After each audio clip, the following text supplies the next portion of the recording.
தக்வாவை பொறுத்த மட்டும் அல்லாஹ் ரப்புல் ஆலமீன் இந்த வசனத்துல இந்த அத்தியாயத்துல முன்னாடி என்ன பார்த்தோம் அப்படின்னு கேட்டா ஒமை எத்தகில்லாஹ யஜ்அல் லஹு மக்ரஜா, யாரு அல்லாஹ்வை அஞ்சுகின்றார்களோ அவருக்கு மஹ்ரஜ், ஒரு விடிவு அல்லது ஏதாவது ஒரு தீர்வை நமக்கு கொடுக்கின்றோம். அவர் எதிர்பார்க்காத விதத்தில் என்ன செய்கின்றோம், உணவளிக்கிறோம் என்று அல்லாஹ் ரப்பல் ஆலமீன் சொல்லி காட்டுகின்றார். அதே நேரத்துல இதே அத்தியாயத்துல அல்லாஹ் ரப்பல் ஆலமீன் சொல்லி காட்டுகிற பொழுது ஒமை யத்தகில்லாஹ யஜ்அல் லஹு மின் அம்ரிஹி யுஸ்ரா, அவருடைய காரியத்தில் என்ன செய்கின்றோம், அல்லாஹ்வை பயப்படுறாரு.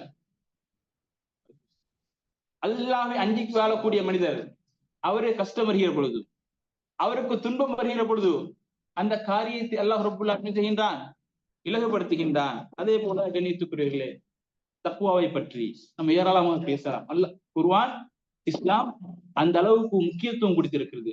ஒரு மனிதனுடைய வாழ்க்கையில இன்றைக்கும் அடிப்படையாக ஆழமாக ஒரு முஃமின் உள்ளத்திலே பதியப்பட வேண்டிய விஷயம் என்னன்னு கேட்டா இறையச்சம். இறையச்சம் இல்லைன்னு கேட்டா ஒரு மனிதர் தக்வாவோட வாழ்றாரு, அல்லாஹுடைய பயத்தோட வாழ்றாரு, அவருடைய உள்ளம் ஃப்ரீயா இருக்காது. தக்வாவோட இறையச்சத்தோட வாழ்ந்தா ஃப்ரீயா இருக்க மாட்டாரு. ஏன் தெரியுமா? புறம் பேச மாட்டாரு, பொய் சொல்ல மாட்டாரு, வனக்கோழிப்பாடுல சரியா நிறைவேற்றுவாரு.